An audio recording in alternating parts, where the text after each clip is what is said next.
Thank you, Piano Nick. Give a round of applause for Piano Nick, everyone. Hello, and welcome to the biggest video, my favorite video of the year, the top 10 list of the year, plus some honorable mentions. This year, I'm doing a little differently. I'm kind of just gonna not make a script for it. I think sometimes I get too caught up in that. So, I just have my list here of 10 movies that really stood out to me this year, really made an impact on me, and then 10 honorable mentions, which I think are all great movies. I love doing these lists every year. It makes me appreciative of the art form, and also I love just giving people recommendations, and I love receiving recommendations from that as well. Because sometimes I'll be like, oh, I like this movie a lot, and then somebody will text me or somebody will message me and be like, oh, you like this? You should see this, and it's just, I love it. I love seeing that stuff. So let's just get right to it. With a few honorable mentions. I got 10 actually honorable mentions. We're gonna speed run it. Honorable mention number 1, Everything Everywhere All at Once. You know it. You've probably seen it, most likely. It's a game changer, and it's probably the crowd favorite of the year. This one I was a little iffy on putting on the list because I didn't know if it was a 2021 or 2022 release. But The Worst Person in the World is incredible. Trier and Renat Braunzweig are a great duo, and just seeing the relationships like plan out and lay out on this film is just magnificent, and the use of chapters are very, very well executed. The next one is Tar. I think Cate Blanchett gives the performance of the year, and it has the best screenplay easily. The next one, All the Beauty and the Bloodshed. Great documentary, best editing of the year. Next one, Ambulance, Michael Bay's best movie, without a doubt. Next one, Marcel the Shell. Really, really fun and depressing movie. I didn't really want to see it, but I left the movie really sad and moved. Next one is Robert Eggers' epic, The Northman. I really, really enjoyed this movie. I wish it made more money. Who knows? Maybe Robert Eggers will get another big project because I want to see him get like $150 million budget. That'd be awesome. But next movie, The Fabelmans. This one I went into with high expectations. I wouldn't say I was disappointed, but it definitely didn't live up to the hype for me, but I still enjoyed it nonetheless. I thought it was going to be higher on this list, but it just made the honorable mentions. But that should not stop you from watching this movie. The Fabelmans is excellent. It's Spielberg's best in a while. Best original. I mean, The West Side Story was really, really good. But the Fabelmans has some of the best shots of the year, best acting of the year, and David Lynch is in it. So that's all I got to say. Next one, Unbearable Weight of Massive Talent. Yeah, Nicolas Cage's movie about Nicolas Cage is a triumph. It's just so fun to watch. I really enjoyed it. A lot of fun, good Paddington references, and Pedro Pascal gives a standout performance in a Nicolas Cage movie. And the last honorable mention is Aftersun. I was really moved by this movie, and I thought I had a great use of Under Pressure by Queen and David Bowie. Now that we got all those honorable mentions out of the way, let's get into the top 10. All right, number 10. Puss in Boots, The Last Wish. Yeah, if you know me, you know I love Puss in Boots. It's probably one of my favorite DreamWorks movies, even though it is such a mess. It's not that great. It's not even that funny. But when I was a kid, I watched it all the time, and it holds that nostalgia factor to me because I love Antonio Banderas and Salma Hayek. I think that they give really, really good performances in these movies, and they bounce off each other really well, even if they're animated cats. But yeah, it's funny. It's emotional. Yeah, it has a really good story, especially for kids to find enjoyable. It's enjoyable for kids, but it also has a really good lesson for kids as well, that you kind of only got one life. Don't waste it, and don't also be a downer about it, because Puss in Boots is a downer in this movie. He's trying to get his 9 lives back, and then he kind of just like stuck in a rut the whole movie, and he's trying not to die, and it's really dark. It is really dark for a kids movie, but it's so good, and I highly recommend seeing this movie in theaters, and it is much shorter than the next movie. Number 9, Avatar: The Way of Water. Growing up, I saw the first one in theaters when I was like 6 years old, and I thought it was incredible then because I was 6. And then I watched it probably again when I was like 12 or 13, and I thought it was kind of boring.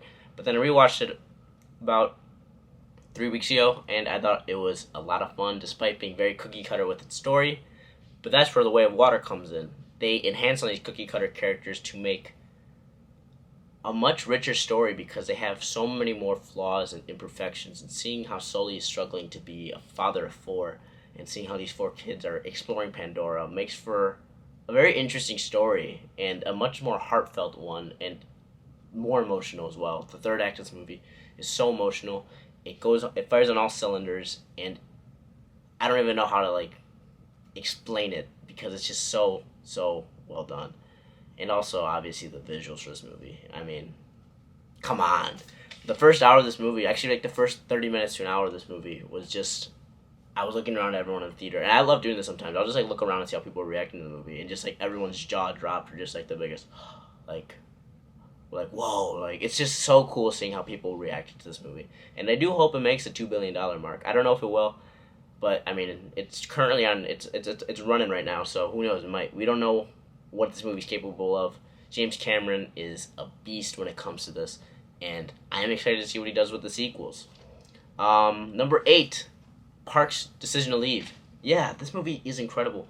It's well written. It's probably one of the best well written movies of the year, alongside Tar, and it really does feel like this epic, grand mystery thriller, erotic, mix of ideas, and it throws a lot of ideas to the board, as I said before, and the idea, like the imagery of water and the mountains is so good, and the juxtaposition of these two characters makes for a very interesting relationship. I don't really know how to dive into this one without giving a lot of spoilers, so I'm just gonna say see it on Mubi, or I think it's on iTunes now. But yeah, this one's it's definitely his one of his best movies. I would say his second best movie alongside Oldboy. And yeah, Decision to Leave is one to watch out for. Number 7, Luca Guadagnino's. Is that how you say his name? I don't want to butcher it. I'm sorry. Luca's Bones and All, starring Taylor Russell and Timothée Chalamet. Bones and All is a cannibal love story road trip movie that takes place in the 1980s. I mean, did they ever say that? But yep, I think it did. I'm sorry, I don't have a script like I said, so some things I'm just like forgetting. But yeah, Bones and All is just a crazy movie. It is probably my favorite from him, and it was really heartfelt. I thought it was weirdly heartfelt and probably one of the best romantic movies that I've seen in the last decade. That is so odd to me. Like, this movie is just so weird because at its core it is just love story, and then you forget that they're cannibals like sometimes, and then I'm like, I don't know, I feel so odd about this. But I think it's my favorite part of this movie is the fact that they never really like say why or how. It's kind of just that they are, and it has the best last shot of the year, I'd say. I keep thinking about this last shot, and it is just such a canvas. I would love to get that framed. It's just glorious. Number 6 is the best comic book movie of the last probably 5-10 years. The Batman.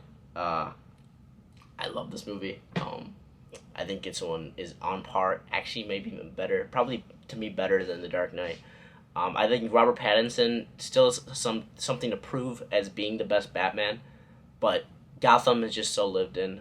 The Penguin and Catwoman are just so good. I can't wait to see where they take these stories, and I want to see Clayface and Mr. Freeze so bad. That's my dream. I think Clayface would be such a cool villain on the screen, and yeah, this one I keep revisiting. I love having it on, whether it be in the background doing homework, just to listen to the score, and or just to watch it again and see like the big Batmobiles chasing. I just adore this movie, and I love the swing that DC took with it, and we'll see what else they do.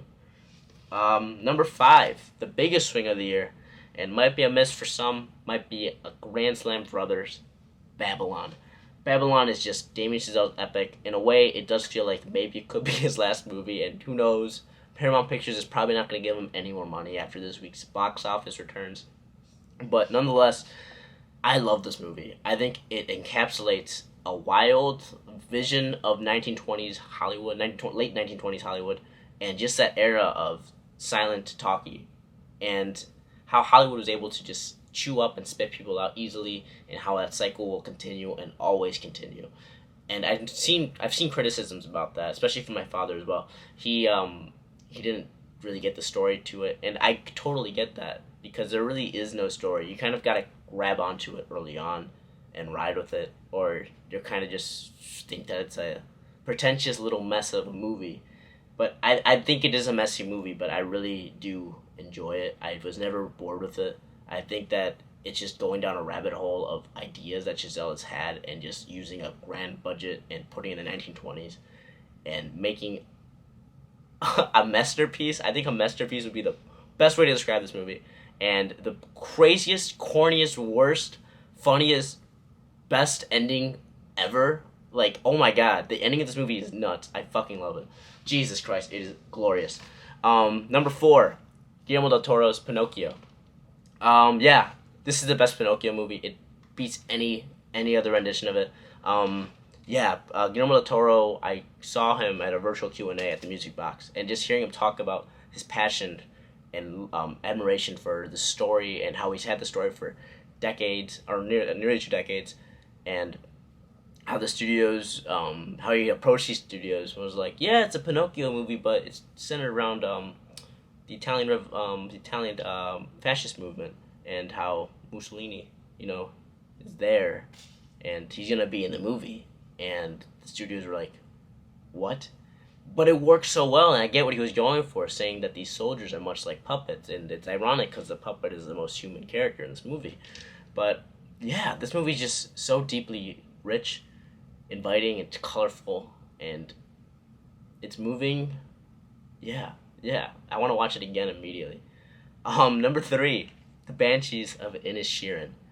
This movie floored me. I left the movie theater a different person after this.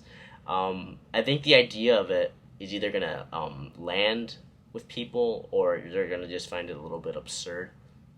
But I think Martin McDonagh, Colin Farrell, and Brendan Gleeson, we're all trying to capture how we as humans are able to just end these relationships that you've had with people for so long, just like that, and how it impacts other people, and how our culture now is, as Colin Farrell's character always says, not nice.